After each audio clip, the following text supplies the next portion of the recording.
नमस्कार, आपके साथ मैं हूं आदित्य कुमार। 5 राज्यों के विधानसभा चुनाव के नतीजे तो 3 दिसंबर को आएंगे, लेकिन उससे पहले एग्जिट पोल सामने आ गया है।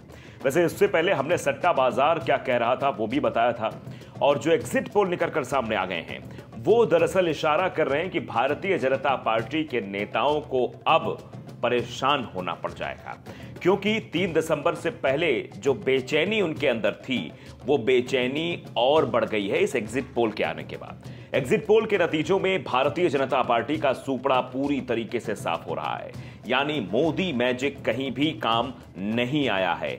4 राज्यों में कांग्रेस सरकार बनाती हुई दिखाई दे रही है, और अगर बात की जाए एक राज्य की, मिजोरम की, तो वहां पर कांटे की टक्कर, लेकिन वहां पे भारतीय जनता पार्टी 0 से 2 सीटें मैच पाती हुई दिखाई दे रही है। और आंकड़े जो आ रहे हैं वो आंकड़े इस ओर इशारा जरूर कर रहे हैं। राजस्थान पर चर्चा खूब हो रही थी।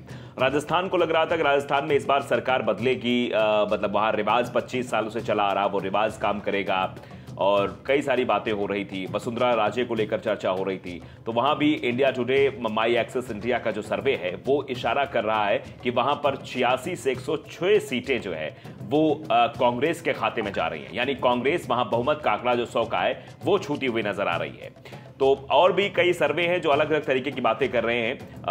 अगर मध्य प्रदेश की बात करें तो मध्य प्रदेश में भी कांग्रेस लगभग सरकार बना रही है। छत्तीसगढ़ में तो कोई टक्कर ही नहीं दिखाई दे रही। छत्तीसगढ़ में तो जितने भी सर्वे हैं वो सरकार बनाने की ओर इशारा कर रहे हैं कि वहां पर भूपेश बघेल फिर से वापस आ रहे हैं। वैसे सवाल ये जरूर है कि भूपेश बघेल या टीएस सिंहदेव, लेकिन वहां पर सरकार जो है वो कांग्रेस बनाती हुई नजर आ रही है। इसके बाद अगर तेलंगाना की बात करें, तेलंगाना में भी कांग्रेस ने बैकअप किया है, कांग्रेस सरकार वहां बनाती हुई दिखाई दे रही है। और अगर बात हम इसके बाद राजस्थान हो गया, मध्य प्रदेश हो गया, छत्तीसगढ़ हो गया, तेलंगाना हो गया, इन चारों राज्यों में कांग्रेस का दबदबा बरकरार है। तो ऐसे में मोदी जी को जरूर चिंतित होना पड़ेगा कि मोदी जी आखिरकार क्या करेंगे। मोदी जी बड़ा प्लान लेकर चल रहे थे कि इन 5 राज्यों में कैसे भी करके हम अपनी सरकार बनाएं और उसके बाद एक नई ऊर्जा के साथ लोकसभा चुनाव के मैदान में उतरें, क्योंकि साफ तौर पर 5 राज्यों के विधानसभा चुनाव सेमीफाइनल के तौर पर जरूर देखा जाता है कि यह चुनाव एक सेमीफाइनल चुनाव है, उसके बाद फाइनल मैच में हम जाएंगे। तो सेमीफाइनल में अगर भारतीय जनता पार्टी हार कर फाइनल मैच में उतरेगी तो आप समझ सकते हैं वहां पर भी उसका मनोबल टूटेगा, कार्यकर्ताओं का मनोबल टूटेगा। तो यह साफ तौर पर इशारा बहुत गलत जा रहा है। वैसे एग्जिट पोल तरह तरह की बातें करते हुए दिखाई दे रहे हैं, लेकिन हम जो आपको जानकारी दे रहे हैं वो इसी ओर इशारा कर रहे हैं कि सरकार बनती हुई फिलहाल राजस्थान में कांग्रेस की दिखाई जा रही है। ये आप हमारे सामने एग्जिट पोल देख सकते हैं। इंडिया टुडे माई एक्सेस का है ये एग्जिट पोल। इसमें 86 से 106 सीटें दी जा रही हैं। वहीं मध्य प्रदेश की अगर बात करें तो मध्य प्रदेश का देखिए एग्जिट पोल दैनिक भास्कर का ये स्क्रीनशॉट है, जिसमें एजेंसियां एक तरफ लिखी हुई हैं, फिर बीजेपी और कांग्रेस, फिर अन्य के खातों में सीटें जाती हुई दिखाई दे रही हैं। ये टेबल आप देख सकते हैं। इस टेबल में अगर इंडिया टुडे एक्सेस की बात करें तो 111 सीटें बीजेपी को और 116 यानी 116 जो बहुमत का आंकड़ा है वो छूती हुई कांग्रेस नजर आ रही है इंडिया टुडे एक्सेस माई इंडिया में। और न्यूज 24 की अगर की बात करें, चाणक्य की बात करें, तो वहां पर जरूर 124 सीटें बीजेपी को दी जा रही हैं। और जन की बात करें तो जन की बात तो 67 सीटें बीजेपी को दे रही है, 114 सीटें कांग्रेस के खाते में। टीवी 9 भारतवर्ष की अगर बात करें, पोल स्टार्ट इनका जो एजेंसी है वो भी कांग्रेस की सरकार बना रही है, 116 सीट दे रही है और 111 सीट मतलब बीजेपी को मिल रही है। रिपब्लिक मैट्रिक्स की बात करें तो वहां पर रिपब्लिक, आप जानते हैं रिपब्लिक किसको जिताता है। इंडिया टीवी सीआरएक्स की बात करें तो वहां भी आप देख सकते हैं। और पोल्स ऑफ पोल्स 109-110 सीटों का आंकड़ा बता रहा है, यानी कांटे की टक्कर इसमें बताई जा रही है। छत्तीसगढ़ आप देख लीजिए, पूरा ये आपके सामने दैनिक भास्कर का ये जो एग्जिट पोल है, 46 सीटें बहुमत की हैं, 90 सीटें है वहां पर कुल, और सब में जो है कांग्रेस दिखाई जा रही है। और कांग्रेस को जो पोल्स ऑफ पोल्स निकलकर सामने आया, पोल्स ऑफ पोल्स देखें तो वो 48 सीटें दे रहा है, 39 सीटें जा रही है खाते में किसके, बीजेपी के, यानी बहुमत से काफी दूर और बहुमत को क्रॉस करते हुए बहुमत जो आंकड़ा है 46। और सबसे ज्यादा अगर बात करें तो हम न्यूज 24 चाणक्य की बात करेंगे। चाणक्य ने 57 सीटें दी हैं छत्तीसगढ़ में कांग्रेस को, और 33 सीटों पर बीजेपी को सिमटा दिया है।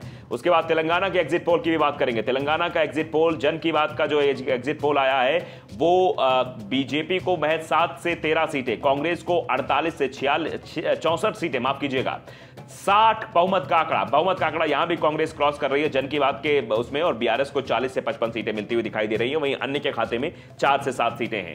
इंडिया टीवी सीएनएक्स की बात करें तो 63 से 79 सीटें यहां मिलती हुई दिखाई दे रही हैं कांग्रेस को, 31 से 47 बीआरएस को और 2 से 4 बीजेपी को मिलती हुई दिखाई दे रही हैं।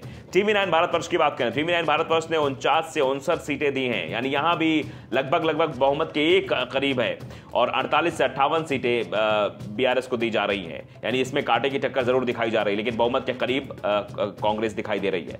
रिपब्लिक टीवी की बात करें, रिपब्लिक टीवी दिखा रहा है कि कांग्रेस जो आगे जा रही है, कांग्रेस 58 से 68 सीटें पा रही तेलंगाना में, और 48 से 58 पर बीआरएस सिमट रही है, बीजेपी सिर्फ 4 से 10। इंडिया टुडे एक्सिस अगर देखें अगर तो 49 से 56 सीटें दे रही है कांग्रेस को, 48 से 58 बीआरएस को, यानी यहां भी कांटे की टक्कर दिखाई जा रही है। मिजोरम की अगर बात करें तो मिजोरम आप जानते ही हैं, लेकिन फिर भी कांग्रेस ने अच्छा बैकअप किया, 5 से 9 सीटें कांग्रेस के खाते में, बीजेपी 0 से 2, यानी 0 बड़ा सन्नाटा भी हो सकता है मामला, 8 से 10 और इधर 0 से 2। तो आप समझ सकते हैं कि इस तरीके से पांचों राज्यों के जो एग्जिट पोल के नतीजे हैं वो बीजेपी के फेवर में नहीं है। खास तौर पर सबकी निगाहें मध्य प्रदेश पर टिकी हुई थी। मध्य प्रदेश में कांटे की टक्कर, और मध्य प्रदेश में जिस तरीके से सरकार बनती हुई कांग्रेस दिखाई दे रही है, वो दिखाई दे रहा है कि एक जो नाराजगी थी वो साफ तौर पर सामने आ रही है। और बीजेपी की अगर प्लानिंग की हम बात करें, बीजेपी को आप बखूबी जानते हैं बीजेपी कैसे प्लानिंग करके मैदान में उतरती है, और उसके बाद मोदी जी प्लान को शायद समझ नहीं पाए, कभी शिवराज को गले लगाते, कभी शिवराज को दूर भेजते, और कभी राजस्थान में वही हाल हुआ, कभी वसुंधरा राजे मंच पर दिखाई देती तो कभी वसुंधरा राज की अनदेखी की जाती। शायद ये इसी असमंजस में नतीजा भी परिवर्तित हुआ है, और ये बड़ी हार बीजेपी के लिए है लोकसभा चुनाव से पहले। तो अगर द इंडियन न्यूज को अगर आपने सब्सक्राइब नहीं किया है तो जाकर सब्सक्राइब करिए और जुड़िए हमारे साथ, और अपने कमेंट बॉक्स में अपनी राय जरूर हमें दीजिए। नमस्कार।